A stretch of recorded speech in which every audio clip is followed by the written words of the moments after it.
Hello everyone, मेरा नाम है फराज खान और आप देख रहे हैं खान स्टडी पॉइंट। आज हम पढ़ने वाले हैं क्लास 10 साइंस का चैप्टर नंबर 10 जो कि है लाइट। इसका हम फर्स्ट लेक्चर पहले ही बना चुके हैं। अगर जिसने भी वो लेक्चर ना देखा हो उसका डिस्क्रिप्शन बॉक्स में डाल दूंगा, आप वहाँ से जाके देख सकते हैं। तो आज का टॉपिक हमारा होने वाला है रे डायग्राम्स। ठीक है, यानी कि आज हम सीखेंगे कि मिरर्स में, ठीक है, ओनली मिरर्स की आज हम बात करने वाले हैं कि मिरर्स में यानी दर्पणों में किस तरीके से हम रे डायग्राम्स बना सकते हैं। ठीक है, क्योंकि ये रे डायग्राम आपके लिए बहुत ज़्यादा इंपॉर्टेंट होते हैं, आपको एग्जाम में बहुत ज़्यादा पूछे जाते हैं। ठीक है, इनसे आपके शॉर्ट क्वेश्चन एमसीक्यू क्वेश्चन आपके बन सकते हैं, क्योंकि आपको पता ही होगा कि सीबीएसई इस बार 2 टर्म्स में एग्जाम लेने वाली है, टर्म 1 टर्म 2, और टर्म 1 में आपके टोटली एमसीक्यू क्वेश्चन आपके आने वाले हैं। ठीक है, तो अच्छे से इस टॉपिक को समझिएगा कि मैं आपको क्या बताने जा रहा हूँ। ठीक है, तो पहले हम समझते हैं रूल्स क्या क्या होते हैं रे डायग्राम्स को बनाने के, हमें क्या क्या रूल्स फॉलो करने पड़ेंगे। तो फर्स्ट रूल यहाँ पे लिखा हुआ है, ए ray parallel to principal axis. अगर कोई रे प्रिंसिपल एक्सिस के पैरेलल हो। अब प्रिंसिपल एक्सिस क्या होता है, मैंने पिछले लेक्चर में बताया था कि ये जो मिरर होता है, मिरर की जो बीचों बीच जो लाइन जा रही होती है, ये लाइन, इस लाइन को बोला जाता है, इस लाइन को बोलते हैं प्रिंसिपल एक्सिस। ठीक है, इसे बोलते हैं प्रिंसिपल एक्सिस। तो अगर कोई रे, अगर कोई प्रकाश की किरण इसी प्रिंसिपल एक्सिस के पैरेलल आती है, समांतर आती है, तो क्या होगा, will pass through principal focus. तो वो आफ्टर रिफ्लेक्शन लिखा है यहाँ पर, आफ्टर रिफ्लेक्शन। ठीक है, तो रिफ्लेक्शन के बाद कहाँ मुड़ जाएगी, वो फोकस पॉइंट पे, इसकी बात हो रही है। ठीक है, लिखा है ना प्रिंसिपल फोकस, फोकस यानी कि पॉइंट एफ। जैसे कि अगर कोई रे इस तरीके से पैरेलल आती है, ठीक है, ये रे बनाई है मैंने, तो जब टकराने के बाद रिफ्लेक्शन होगा इसका, तो रिफ्लेक्शन के बाद में ये जो रे है ये इस पॉइंट एफ से होकर जाएगी। ये है हमारा फर्स्ट नियम, फर्स्ट रूल। ठीक है, रे डायग्राम बनाने का, कि जब भी कोई रे, चाहे वो नीचे से आ रही हो या ऊपर से आ रही हो, अगर पैरेलल है तो वो एफ से ही होकर जाएगी। अगला रूल कहता है हमारा, a ray passing through the principal focus. अगर जो हमारी रे है वो डायरेक्टली प्रिंसिपल फोकस से होकर जा रही है, यानी कि अगर हम मान लेते हैं, इस बार इसको थोड़ा मिटा देते हैं। अब रूल ये कहता है कि अगर कोई रे इस तरीके से, ये पॉइंट एफ है हमारा, पॉइंट एफ से यानी कि फोकस से अगर पहले से ही होके जा रही है, तो रिफ्लेक्शन के बाद में वो रे कहाँ जाएगी, तो वो रे इस बार पैरेलल हो जाएगी रिफ्लेक्शन के बाद। ठीक है, यानी कि फर्स्ट रूल का ठीक अपोजिट है सेकेंड रूल। जो फर्स्ट रूल में क्या बताया गया था कि अगर कोई भी प्रकाश की किरण यानी कि रे पैरेलल जाती है किसके, प्रिंसिपल एक्सिस के, तो वो फोकस से होकर जाएगी। और सेकेंड रूल में अगर कोई रे फोकस से होकर जा रही है तो आफ्टर रिफ्लेक्शन वो पैरेलल हो जाएगी प्रिंसिपल एक्सिस के। ठीक है, तो ये तो होगा हमारे 2 रूल्स। अब थर्ड रूल पे चलते हैं, a ray of light passing through the centre of curvature. ठीक है, अब इसे थोड़ा रब कर देता हूं। अगर हमारी कोई रे सेंटर ऑफ कर्वेचर से होकर जाती है, अब सेंटर ऑफ कर्वेचर क्या होता है, ये सब आपको जानने के लिए फर्स्ट लेक्चर देखना बहुत ज़्यादा ज़रूरी है आपके लिए, क्योंकि मैंने उसमें अच्छे से आपको बताया था कि हर एक पॉइंट का मतलब क्या होता है, क्या नाम होता है, एक्सेट्रा। तो यहाँ मैं शॉर्ट में थोड़ा सा आपको बता देता हूँ कि जैसे कि ये हमारा कॉनकेव मिरर है हमारा, ये प्रिंसिपल एक्सिस है। अब प्रिंसिपल एक्सिस पे एक पॉइंट होता है हमारा P, एक F होता है, एक होता है C। तो यहाँ पर जो लिखा हुआ है हमारा सेंटर ऑफ कर्वेचर, जिसका सिंबल होता है कैपिटल C, वो इसकी बात हो रही है। ठीक है ना, C की। तो अगर कोई रे सेंटर ऑफ कर्वेचर से होके जाती है, यानी कि इस तरीके से अगर जा रही है, ठीक है, ये है डायरेक्शन, ऐसे जा रही है, तो क्या होगा, तो लिखा हुआ है इज रिफ्लेक्टेड बैक, तो वो रिफ्लेक्ट होकर बैक हो जाएगी जहाँ से आई है, reflect back along the same path as it is a normal incident ray. तो अगर हम सी से गुजारते हैं किसी रे को, तो रिफ्लेक्शन के बाद में जहाँ से आई है वहीं लौट जाएगी उसी डायरेक्शन में। ठीक है ना, अगर ऐसे आ रही है तो ऐसे ही लौटेगी सेम डायरेक्शन में। ठीक है, ये होता है पॉइंट सी के लिए रूल, यानी कि सेंटर ऑफ कर्वेचर के लिए। अगला रूल कहता है हमारा, a ray incident obliquely to the principal axis. से रब कर देता हूं मैं कि अगर कोई हमारी रे मिरर पे ऑब्लिक्वली आती है, ठीक है, मतलब किसी पॉइंट से होकर नहीं जा रही, ना पहले आ रही है, इसका मतलब है ये, जैसे कि ये है हमारा मिरर, ये है हमारा प्रिंसिपल एक्सिस। ठीक है, अब यहाँ पे पॉइंट एफ होगा, यहाँ पॉइंट सी होगा। ठीक है, अब ये बोला गया कि मान लीजिए इस तरीके से आ रही है, ठीक है, ना ये पैरेलल है, ना ये पॉइंट एफ से जा रही है, ना ये पॉइंट सी से जा रही है, ठीक है ना, ऑब्लिक्वली आ रही है किसी डायरेक्शन में, तो क्या होगा, after reflection obliquely making equal angle, ठीक है। तो जिस तरीके से आई है उसी तरीके से वो आगे रिफ्लेक्ट बैक हो जाएगी, रिफ्लेक्ट हो जाएगी, और जिस एंगल से यहाँ जो एंगल यहाँ बन रहा होगा, जो भी एंगल थीटा यहाँ बन रहा होगा, उसी सेम एंगल को बनाते हुए वो रिफ्लेक्ट हो जाएगी, ठीक है। मानते हैं कि अगर ये एंगल जो है मान लीजिए 20 है, तो रिफ्लेक्शन के बाद जो एंगल बनेगा यहाँ पर वो भी 20 ही होगा, क्योंकि हमने पढ़ा है लॉ ऑफ रिफ्लेक्शन में कि angle of incidence always equal to the angle of reflection. तो ये इंसिडेंट रहे तो ये एंगल बनाएगा एंगल ऑफ इंसिडेंस, ये रिफ्लेक्टेड रहे तो ये एंगल बनाएगा रिफ्लेक्टेड एंगल, यानी कि एंगल ऑफ रिफ्लेक्शन, ठीक है। तो ये हो गए हमारे 4 रूल्स, और हम इन रूल्स को अप्लाई करने वाले हैं हमारे आगे आने वाले रे डायग्राम्स में, जो कि हम पहले पढ़ेंगे कॉनकेव मिरर के लिए, क्योंकि कॉनकेव मिरर इस शेप वाला होता है। तो हम कॉनकेव मिरर में अलग अलग कंडीशंस लेंगे, ठीक है, कि अलग अलग कंडीशंस पे कहाँ कहाँ पर हमारी इमेज बनती है और किस टाइप की बनती है, उसका नेचर क्या होता है, ठीक है। तो उसे जानने के लिए चलते हैं फिर नेक्स्ट स्लाइड। तो बच्चों लोग अब हम बात करते हैं हमारे फर्स्ट रे डायग्राम के बारे में, जो कि है कॉनकेव मिरर का ही, ठीक है। उसमें हम कंडीशन लेते हैं, फर्स्ट कंडीशन की, जब हमारा ऑब्जेक्ट कहाँ रखा हो, इन्फिनिटी पर रखा हो, यानी कि थोड़ा बहुत ज़्यादा दूर रखा हो, ठीक है ना। हमारा जो ऑब्जेक्ट है वो मिरर से बहुत ज़्यादा दूर रखा है, यानी कि इन्फिनिटी डिस्टेंस पे रखा हुआ है, तब इमेज कहाँ बनेगी, कैसे बनेगी, ये हमें देखना है, ठीक है।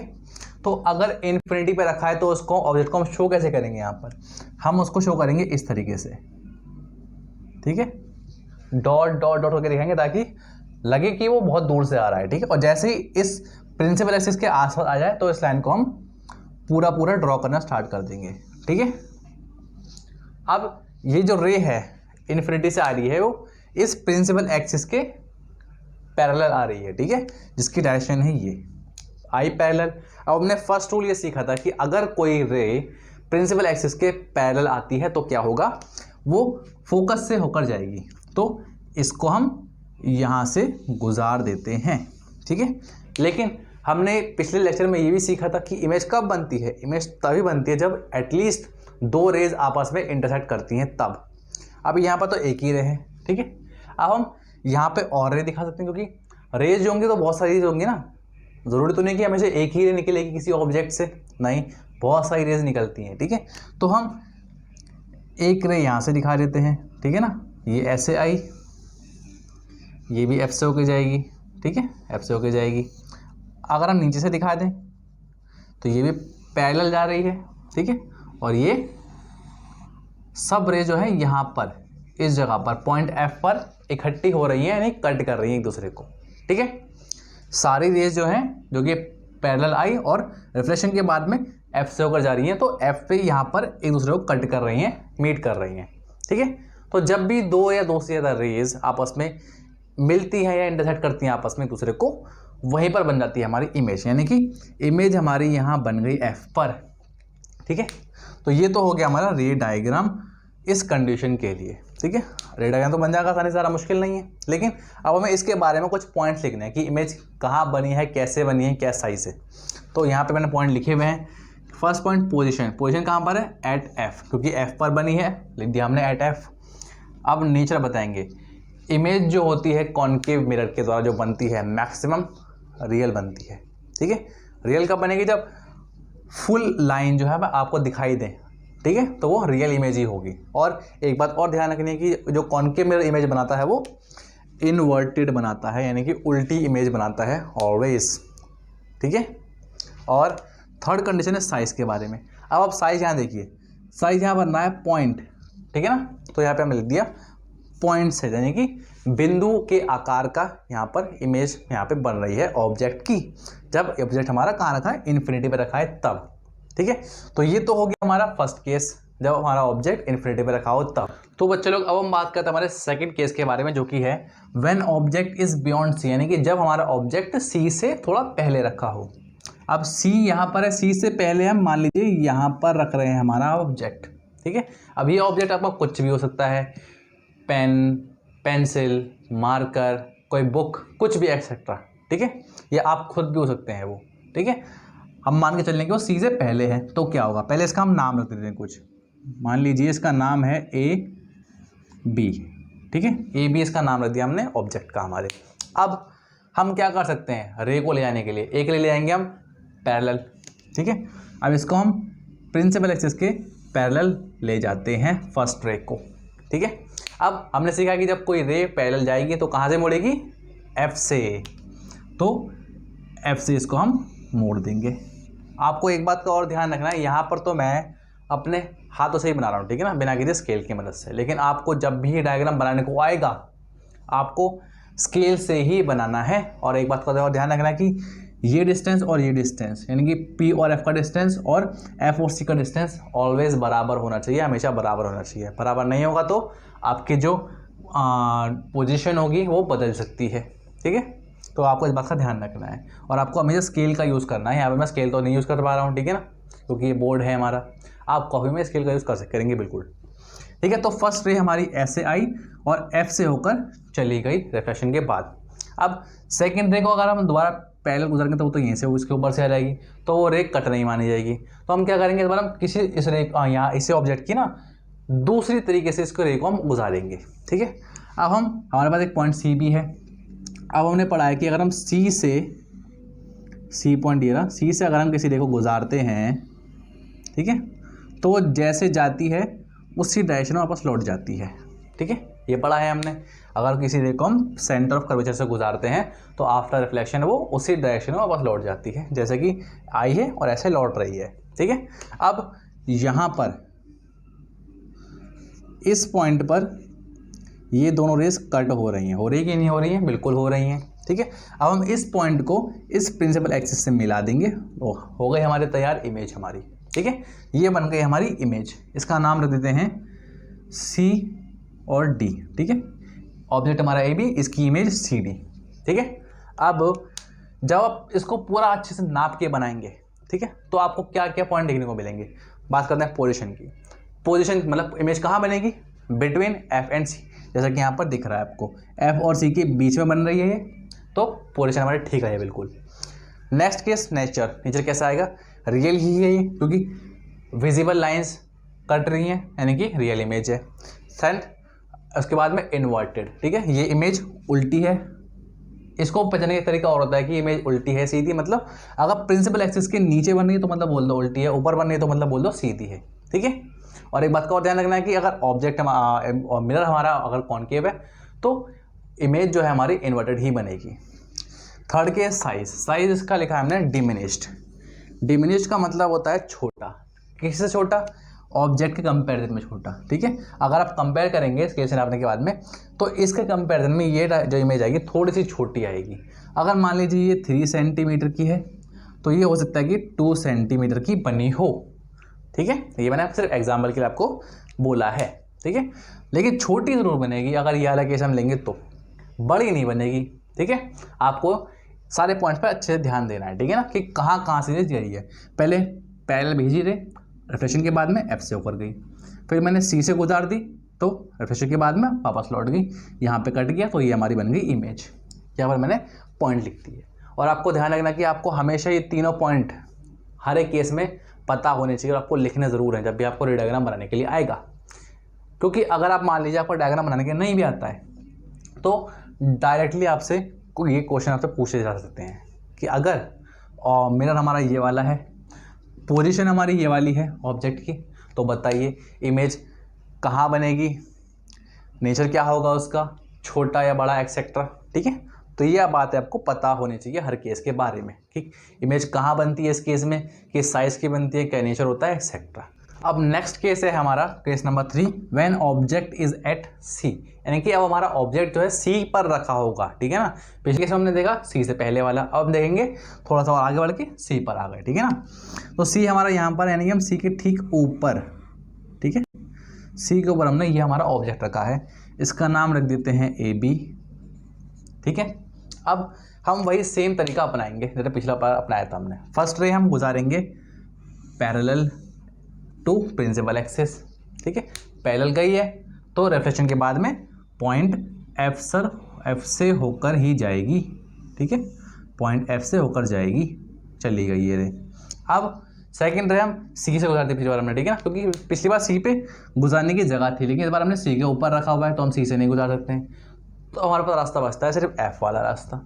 तो हम क्या करेंगे, इसको यहाँ से एफ से गुजार देते हैं यहाँ पर, अब हमने सीखा है कि जब कोई रे एफ से होकर जाती है तो वो आफ्टर रिफ्लेक्शन पैरेलल हो जाएगी प्रिंसिपल एक्सिस के, ठीक है। तो ये पैरेलल हो जाएगी प्रिंसिपल एक्सिस के, और यहाँ पर हमारा बन गया ये इमेज, ठीक है। यहाँ पर कट करी है तो इस सी को मैं थोड़ा सा यहाँ पर लिख देता हूँ थोड़ा सा, ताकि ये आपको प्रॉपर दिख सके। तो यहाँ पर एक कटे हुआ है और इसे हमने यहाँ से मिला दिया, ये बन गई हमारी इमेज। इसका नाम दे देते हैं हम सी और ये डी, ठीक है। इसके डायरेक्शन मैं आपको दिखा देता हूँ। ये रे ऐसे गई है और फिर ये ऐसे आई है, और ये रे ऐसे होकर इस डायरेक्शन में यहाँ रिफ्लेक्ट हुई है, ठीक है। और यहाँ पर ये दोनों रेस कट हुई हैं, तो ये हमारी इमेज हो गई है, ठीक है। तो ये रे डायग्राम बहुत ज़्यादा मुश्किल बात नहीं है बेटा, बहुत ज़्यादा आसान चीज़ें हैं ये रे डायग्राम बनाना। लेकिन मेन बात आती है इस पर कि इमेज किस टाइप की बन रही है कंडीशन के हिसाब से। तो इस केस में आप खुद देख रहे हैं कि इमेज कहाँ बनी, इमेज बनी हमारी सी पर, ठीक है। हमने लिखा पोजीशन सी। अब सेकंड, नेचर कैसा है, ऑब्वियसली रियल है, परफेक्ट लाइंस है हमारी, ठीक है, डॉट डॉट नहीं है, और इन्वर्टेड नीचे बनी है, इन्वर्टेड है। साइज इसका सेम एज ऑब्जेक्ट, जितना बड़ा आपका यहाँ पर ऑब्जेक्ट में लिया होगा उतना ही बड़ी आपकी इमेज बनेगी, ठीक है। यहाँ पर तो हो सकता है थोड़ा बहुत ऊंचा नीचे हो गया हो, क्योंकि यहाँ पे मैं नाप के नहीं बना रहा हूँ, लेकिन जब आप स्केल से बनाएंगे नाप कर तो आपका एग्जैक्ट सेम ही आपकी लेंथ निकलेगी ऑब्जेक्ट की और इमेज की, ठीक है। और पोजीशन में आपकी एग्जैक्ट ही आएगी। यहाँ पर थोड़ा बहुत पॉइंट का फर्क हो सकता है मेरे बनाने पर, लेकिन आपके बनाने पर बिल्कुल फर्क नहीं आएगा जब आप स्केल से बनाएंगे तो।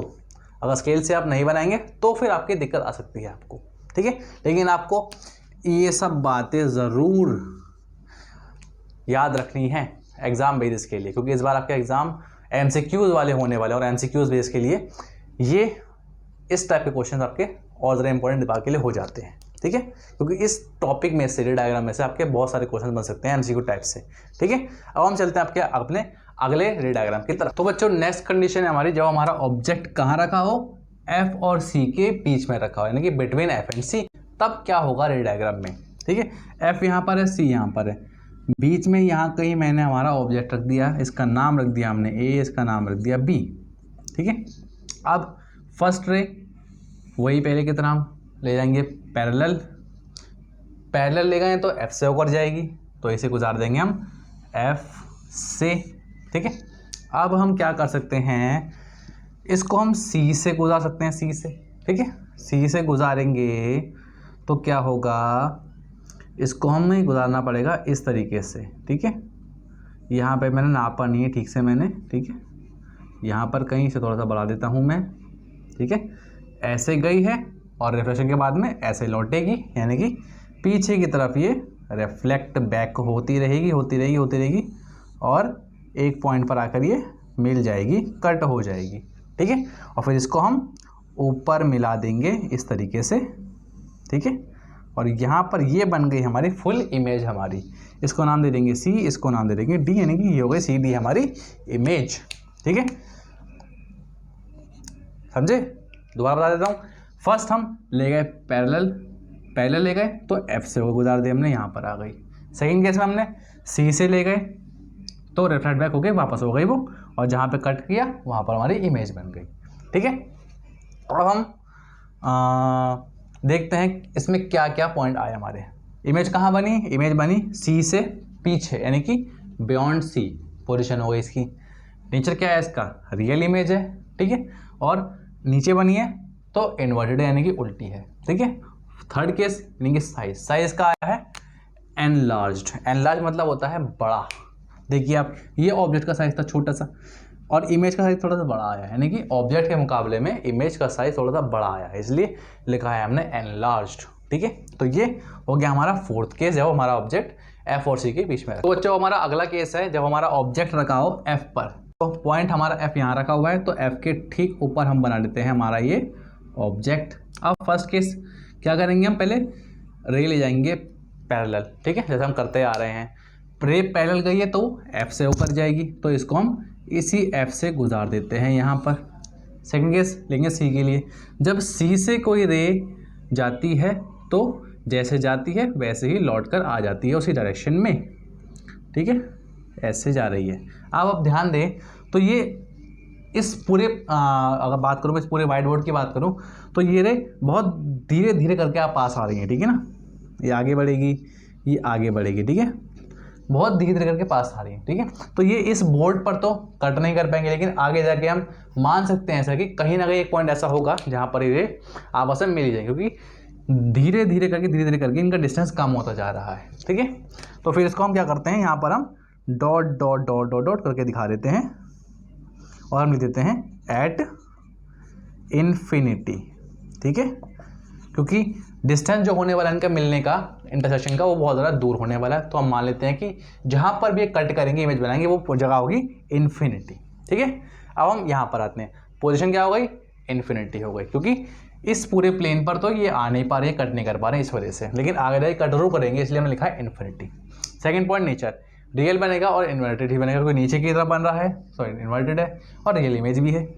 थर्ड पॉइंट है साइज, साइज जो है जितना ये रे आगे बढ़ेंगी उतना ही नीचे की तरफ जाएगा, और जितना नीचे की तरफ रे जाएंगे उतना ही साइज जो है बड़ा होता चला जाएगा, यानी कि लिखा है हमने ये हाईली एनर्जी, बहुत बड़ा, ठीक है। ऑब्जेक्ट के मुकाबले में जो इमेज का साइज आएगा वो बहुत ज़्यादा बड़ा आएगा, हाईली एनलार्ज आएगा, ठीक है। तो ये हो गया आपका फिफ्थ केस, ठीक है। तो ये फिफ्थ केस आपका थोड़ा सा बाकी सबसे थोड़ा सा अलग है और थोड़ा सा कॉम्प्लिकेटेड है, लेकिन ज़्यादा मुश्किल भी नहीं है, आपको इसे ध्यान रखना है, ठीक है। इसके बाद जो केस आने वाला, केस नंबर 6, और जो कि लास्ट केस होने वाला है इस मिरर के लिए, वो बहुत ज़्यादा इंपॉर्टेंट केस होने वाला है, उसको जरूर ध्यान से देखिए। तो बच्चों समझते हैं हमारा लास्ट केस जो कि है केस नंबर 6। जब हमारा ऑब्जेक्ट रखा हो एफ और पी के बीच में, एफ यानी कि फोकस पॉइंट, पी यानी कि पोल, जब इन दोनों के बीच में रखा होगा हमारा ऑब्जेक्ट तो क्या होगा। तो एफ और पी के बीच में हमने मान लीजिए यहाँ पर हमारा ऑब्जेक्ट रखा, ठीक है। अब अगर हम इसको फर्स्ट केस को अगर हम पैरेलल ले जाते हैं तो ये एफ से होकर जाएगा, तो अगर एफ से होकर जाएगा तो इसको खुद तो कट करना पड़ेगा, ठीक है, जो कि थोड़ा सा अजीब सा लगेगा। तो यहाँ पर हम कोई दूसरा केस यूज़ करते हैं जो कि है ऑब्लिक्वली पी वाला, ठीक है। अगर हम यहाँ से पी तक इंसिडेंट रे ले जाते हैं ऑब्लिक्वली, ठीक है, तो हमने पढ़ा था कि जब भी कोई रे ऑब्लिक्वली मिरर पे जाएगी तो क्या होगा, जिस एंगल से जाएगी उसी एंगल से वो आगे बढ़ेगी रिफ्लेक्शन के बाद में, ठीक है। तो ये जिस एंगल से आई है उसी एंगल से आगे बढ़ेगी, ठीक है। अब सेकंड लेते हैं हम सी वाला, अगर सी से जा रही है, ठीक है, गई तो उसी डायरेक्शन में वापस लौट के जाएगी इस तरीके से, ठीक है। अब आप यहाँ पर ध्यान दीजिए, इन दोनों के डिस्टेंस जो है लगातार बढ़ रहे हैं, ठीक है। इसकी डायरेक्शन ये आई है, इसकी डायरेक्शन ये आई है, ठीक है, ऐसे गई है ये, ठीक है, इसका नाम है ए बी, ठीक है। फर्स्ट रे ऑब्लिकली पी से गुजार दी और यहाँ पर आ गई है उसी एंगल से, और यहाँ पे सी वाला केस जैसे गई वैसे वापस लौट गई, ठीक है। डिस्टेंस दोनों के बढ़ रहे हैं, यानी कि ये कभी भी कितने भी दूर तक चले जाएंगे आपस में एक दूसरे को मीट नहीं कर पाएंगे, हमेशा दूर जाते रहेंगे, ठीक है। तो हमें तो इमेज बनानी ही है, तो हम क्या करेंगे, इस बार हम वर्चुअली इमेज बनाकर दिखाएंगे। क्या करेंगे हम, अब हम इस रे को और इस रे को पीछे बढ़ाएंगे डॉट डॉट के रूप में, इस तरीके से डॉट डॉट के रूप में बढ़ाएंगे, ठीक है, स्केल रखकर, ठीक है, ऐसे करके बढ़ाएंगे। और जहाँ पर भी ये दोनों रेस यहाँ पर कट कर जाएंगी, ठीक है, यहाँ पर एक कटर कर जा रही है, तो यानी कि इसको यहाँ से मिला देंगे प्रिंसिपल एक्सिस के, और ये बन गई हमारी इमेज, ठीक है। लेकिन इस बार इसको हमने वर्चुअली दिखाया है, एक्चुअल में ये रे नहीं कटी हैं, हमने इसको वर्चुअली, ठीक है ना, ज़बरदस्ती इसको हमने दिखाया है बनाकर कि ये मिल रही हैं, हमें बस ये लग रहा है कि ये मिल रही है लेकिन एक्चुअल में नहीं, इसलिए इसको बोलेंगे हम वर्चुअल इमेज, ठीक है। और डायग्राम के रूप में हम समझ सकते हैं आपकी, अगर फुल लाइन कट करे तो वो रियल है, अगर डॉट डॉट के रूप में कट करे तो वो वर्चुअल इमेज हो जाएगी, ठीक है, अगर आप सिंपल भाषा में समझना चाहते हैं तो, ठीक है। तो ये डॉट डॉट के रूप में मिल रही तो यानी कि वर्चुअल है, ठीक है। इसका नाम रख देते हैं सी डी, ठीक है। अब फर्स्ट कंडीशन जो आएगी पोजीशन वाली, पोजीशन यानी कहाँ बनी इमेज, ये इमेज बनी है मिरर के पीछे, मिरर का फ्रंट साइड है ये, बैक साइड है ये, तो बिहाइंड द मिरर, ये हो गई पोजीशन। सेकंड केस नेचर, इस बार जो नेचर आया है वो आया है वर्चुअल, ठीक है। और वर्चुअल आने की वजह से जो इसका जो सीधा उल्टा बनता है, यानी कि इन्वर्टेड होगा या इरेक्ट होगा, तो इस बार ये वर्चुअल की वजह से इरेक्ट हो गया है। लेकिन बाकी सब केस में क्या पढ़ा था हमने, रियल और इन्वर्टेड होता, लेकिन जब भी वर्चुअल इमेज आ जाएगी कॉनकेव मिरर में तो वो वर्चुअल के साथ में इरेक्ट बनेगा, क्योंकि इस बार ये इसके ऊपर बना है इसलिए। थर्ड है हमारा साइज वाला, साइज इससे बड़ा बना यानी कि एनलार्ज्ड, ठीक है। तो यहाँ पे खत्म होता है हमारा ये कॉनकेव मिरर के लिए रे डायग्राम, ठीक है। आई होप कि आपको बहुत ही अच्छे से समझ में आया होगा कि रे डायग्राम्स में आपको कैसे बनाना है और आपको क्या क्या चीज़ें ध्यान रखनी है। ठीक है, अब हम जल्दी से कॉन्वेक्स मिरर के लिए भी डायग्राम देखते हैं कैसे बनते हैं। तो बच्चों लोग अब हम बात करते हैं कि कॉन्वेक्स मिरर में किस तरीके से हम रे डायग्राम्स को बनाएंगे। ठीक है, हमें रूल्स वही फॉलो करने जो हमने कॉनकेव में फॉलो करे थे, लेकिन थोड़े से वो रूल्स यहाँ थोड़े से बदल जाएंगे। ठीक है ना, देखते हैं कैसे होता है। तो हमारा फर्स्ट कंडीशन है कि जब हमारा ऑब्जेक्ट रखा हो इन्फिनिटी पे, एज जैसे हमने रखा था कॉन्वेक्स में। ठीक है ना, वहाँ फर्स्ट केस यही वाला था इन्फिनिटी वाला, यहाँ भी फर्स्ट केस इन्फिनिटी वाला ही है। ठीक है, लेकिन आपको ये ध्यान रखना है कि कॉनकेव का साइज ऐसा होता है, कॉन्वेक्स का साइज इस शेप में होता है, यानी कि सी शेप में। ठीक है ना, और कॉनकेव होता है उल्टा सी। ठीक है, अब तो इसमें क्या होता है, पॉइंट एफ और सी राइट साइड में होते हैं और ये होता है हमारा फ्रंट साइड, ये बैक साइड। ठीक है, फ्रंट साइड हमेशा यही रहेगा, हमेशा ऑब्जेक्ट हमें यही रखना है। ठीक है, आप चलते हैं इन्फिनिटी से जब आएगी तो इन्फिनिटी से आते हुए दिखाते हैं इस तरीके से। ठीक है, एक रे यहाँ से आते हुए दिखा दी हमने, एक रे हमने यहाँ से आते हुए दिखा दी, फिर हमने इसको फुली ड्रॉ कर दिया इस तरीके से। ठीक है, ये है दोनों की डायरेक्शन रेस की। ठीक है, अब हमने पढ़ा है कि जब भी कोई रे प्रिंसिपल एक्सिस के पैरेलल आती है तो कहाँ से जाती है, एफ से होकर जाती है। लेकिन यहाँ पर हमें ये ध्यान देना है, यहाँ पर तो एफ तो इस मिरर के दूसरी साइड में है और रिफ्लेक्शन कभी भी एक साइड दूसरी साइड में होता नहीं है। रिफ्लेक्शन का मतलब क्या होता है, टकरा के मुड़ जाना, यानी कि ये तो रे टकरा के मुड़े ही कहीं ना कहीं। अब यहाँ पर कहीं एफ नहीं है तो यानी कि इमेज नहीं बन सकती ऐसे केस में। तो हमें क्या करना है, हमें यहाँ पर रे को एफ से जाता हुआ सिर्फ दिखाना है, अपीयर करवाना है बस। ठीक है, ताकि हमारा डायग्राम बन जाए। तो हम क्या करेंगे, यहाँ पर रखेंगे हम स्केल इस तरीके से एफ से मिलाकर, और यहाँ पर हम बनाएंगे dot dot dot dot dot dot dot dot dot F तक, ताकि हमें इसे शो कर सकें कि ये एफ से होती हुई जाती हुई दिखाई दे रही है बस हमें, और इसे हम फुल लाइन ड्रॉ कर देंगे यहाँ पर। ठीक है, तो यहाँ पर ये रिफ्लेक्शन हुआ, लेकिन ये यहाँ पर जाती हुई हमें अपीयर हो रही है एफ से, जो कि हमारा रूल कहता है कि जब पैरेलल जाएगी तो एफ से हो जाती हुई अपीयर होगी, वो अपीयर हमें हो गई। सेम यहाँ पर होगा, स्केल रखेंगे, यहाँ पर दिखा देंगे dot dot dot dot dot dot F तक, और ये यहाँ पर हम इसको रिफ्लेक्ट कर दिया इस तरीके से, ये आई रिफ्लेक्ट हो गई और एफ से जाती हुई में अपीयर हो गई। ठीक है, तो इस तरीके से यहाँ पर आपको डायग्राम बनाना है कॉन्वेक्स मिरर के लिए। अब यहाँ पर ये कट कर चुकी हैं दोनों रेस, यानी कि यहाँ पर हमारा बन गई इमेज। यहाँ पर हम पॉइंट लिख देंगे, पोजीशन कहाँ पर आई है, एफ पर, और वहाँ पर भी कॉनकेव में भी एफ पर ही आई थी, सेम रहा मतलब। लेकिन नेचर बदल गया इस बार, नेचर यहाँ पर आया है कॉन्वेक्स और इरेक्ट, यानी कि जो कॉन्वेक्स मिरर होते हैं वो इरेक्ट इमेज बनाते हैं और वर्चुअल इमेज बनाते हैं। साइज इसका point size same as concave mirror. ठीक है, कॉनकेव में भी पॉइंट साइज आया था, यहाँ पे भी पॉइंट साइज आया है। ठीक है, तो ये केस तो हमारा आसान सा था। अब हम चलते हैं इसके नेक्स्ट और फाइनल केस, क्योंकि यहाँ पर से दो ही केस होंगे। तो बच्चों हम देखते हैं कॉन्वेक्स मिरर के लिए सेकेंड एंड लास्ट केस, जो कि है जब हमारा ऑब्जेक्ट पोल और इन्फिनिटी के बीच में रखा हुआ, यानी कि हम बोल सकते हैं कि प्रिंसिपल एक्सिस पे रखा हुआ है ये कहीं पर भी। ठीक है, तो इसको हम मानते हैं कि यहाँ पर हमने हमारा ये ऑब्जेक्ट रखा हुआ है, इसका नाम हम ए बी लिख देते हैं, नाम आप कुछ भी लिख सकते हैं, A B C D Y Z etcetera कुछ भी। ठीक है, एक्सेट्रा। अब फर्स्ट केस जैसे हम पीछे दोहराते हुए आ रहे हैं कि फर्स्ट हम ले जाएंगे पैरेलल।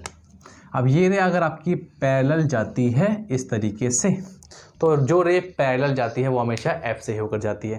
तो जैसा हमने पिछले केस में करा था, एफ से जब गुजारते हुए दिखाई थी हमने, वैसे हम यहाँ दिखा देंगे। स्केल रखेंगे, यहाँ पर हम dot dot dot dot dot dot dot F से गुजार देंगे और ये रे पीछे कर देंगे इस तरीके से। ये बन गई हमारी फर्स्ट केस पैरेलल वाले के लिए। सेकंड केस हम गुजार सकते हैं सी के लिए। ठीक है, तो हमें क्या करना है, इस पॉइंट को और इस पॉइंट को स्केल से मिलाकर सीधी लाइन खींचनी है। लेकिन क्या करना है हमें, हम यहाँ तक लाएंगे फुल लाइन और इसके आगे हम ले जाएंगे dot dot dot dot dot line. ठीक है ना, मैं क्या करता हूँ, यहाँ पर मैं सी को यहाँ बना लेता हूँ। ठीक है ना, क्योंकि यहाँ पर लाइन मेरी सीधी आ रही है। ठीक है, लेकिन आपको नाप कर बनाना है सी। ठीक है, यहाँ पर मेरा ठीक से बन नहीं रहा है, इसलिए मैंने आपको यहाँ पर मैंने सिर्फ बनाने के लिए, दिखाने के लिए आपको सी पॉइंट यहाँ मान लिया है। ठीक है, अब यहाँ पर कट हुई है रे, तो ये बन गई हमारी इमेज। इसको नाम दे दिया सी, इसको नाम दे दिया डी। ठीक है, अब ये इमेज कहाँ बनी है हमारी, बनी है हमारी मिरर के थ्रू साइड, लेकिन कहाँ बनी है, पी और एफ के बीच में। तो हम लिख दिया यहाँ पर बिटवीन पी एंड एफ, यानी कि पोल और फोकस पॉइंट के बीच में बनी है हमारी इमेज। सेकंड नेचर, नेचर कैसा है, डॉट डॉट डॉट बनी है यानी कि वर्चुअल है, और ऊपर बनी है तो इरेक्ट यानी कि सीधी है। थर्ड साइज, साइज का है ऑब्जेक्ट से छोटा यानी कि डिमिनिश लिख दिया हमने, ठीक है। तो ये हो गया हमारा फाइनल एंड लास्ट केस और कॉन्वेक्स मिरर के लिए कि इसमें डायग्राम कैसे बनता है, रे डायग्राम, ठीक है। आई होप कि आपको बहुत ही अच्छे से समझ में आया होगा दोनों ही केस में, कॉन्केव में और कॉन्वेक्स के दोनों ही केस में, कि आपको कैसे कैसे डायग्राम के लिए प्रोसेस फॉलो करना है और आपको कौन कौन से पॉइंट इसमें ध्यान रखने हैं, ठीक है। अब हम इन दोनों के यूजेस और जान लेते हैं। तो हम बात करते हैं कि जो हमने मिरर्स पढ़े हैं कॉन्केव और कॉन्वेक्स, इनका इस्तेमाल कहाँ कहाँ पर होता है। तो पहले देखते हैं टॉर्च जो होती है, या जो सर्च लाइट जो होती है, या फिर जो व्हीकल्स में जो हेडलाइट होती है आगे की, या फिर आप बात कर लो शेविंग मिरर की, या फिर सोलर फर्नेस को जो कि सन की हीट का, सन की सोलर एनर्जी का इस्तेमाल करती है हीट प्रोड्यूस करने में, ठीक है। इन सभी में जो मिरर यूज़ होता है वो होता है हमारा कॉन्केव मिरर। क्या होता है? Concave mirror. और जो हमारे व्हीकल्स में रेयर व्यू मिरर्स लगे होते हैं साइड में, वो मिरर हो गए, या फिर शॉप्स में जो सिक्योरिटी पर्पज़ के लिए जो मिरर लगे होते हैं वो सब मिरर होते हैं कॉन्वेक्स मिरर, ठीक है। ये आपको मैंने शॉर्ट में बता दिया, ठीक है। आप इसे बुक में पढ़ सकते हैं, बुक में आपसे डिटेल में लिखा हुआ है, लेकिन शॉर्ट में यहाँ पे बता दिया कि कहाँ कहाँ पर इन मिरर्स का इस्तेमाल होता है। अब इस मिरर से रिलेटेड लास्ट टॉपिक आपका आता है हमारा मैग्निफिकेशन, जिसे हम स्मॉल m से डिनोट करते हैं। क्या होता है? ये होता है ratio of height of image to the height of object, यानी कि अगर हम इमेज की हाइट और ऑब्जेक्ट की हाइट का रेशियो निकाल लें तो वो कहलाता है हमारा मैग्निफिकेशन। फॉर्मूला यहाँ पे दिया हुआ है m = HI अपॉन में HO। HI मतलब हाइट ऑफ इमेज, HO मतलब हाइट ऑफ ऑब्जेक्ट। ये हो गया रेशियो, ठीक है। एक फॉर्मूला ये, और एक सेकंड फॉर्मूला ये भी होता है कि ये तो हम पढ़ चुके हैं इतना पार्ट, ठीक है ना। ये बराबर होता है, और ये m जो होता है इसके बराबर भी होता है, यानी कि माइनस का v अपॉन में u। तो पूरा फॉर्मूला बन जाता है हमारा m = HI अपॉन में HO equal to minus v upon में यू। वी क्या है यहाँ पर? वी है हमारा डिस्टेंस ऑफ इमेज, यू क्या है हमारा? डिस्टेंस ऑफ ऑब्जेक्ट, ठीक है। तो यहाँ पर हमारा खत्म होता है हमारा मिरर वाला पार्ट, यानी कि रिफ्लेक्शन वाला पार्ट, ठीक है। और जितने मैंने आपको फॉर्मूले बताए हैं उनसे रिलेटेड न्यूमेरिकल्स वाला एक अलग से मैं आपके लिए वीडियो ज़रूर बनाऊंगा मैं, तब तो हमारी वीडियो से जुड़े रहिए। और आपको ये वीडियो पसंद आई हो तो प्लीज़ हमारे चैनल को सब्सक्राइब कीजिए और इस वीडियो को लाइक ज़रूर कीजिए। और इससे पहला जो पार्ट आज जो मैंने बनाया है लेक्चर 1, उसको आप देख सकते हैं डिस्क्रिप्शन बॉक्स में जाकर, मैं लिंक वहाँ पर डाल दूंगा। तब तक के लिए टिल टेक केयर, बाय।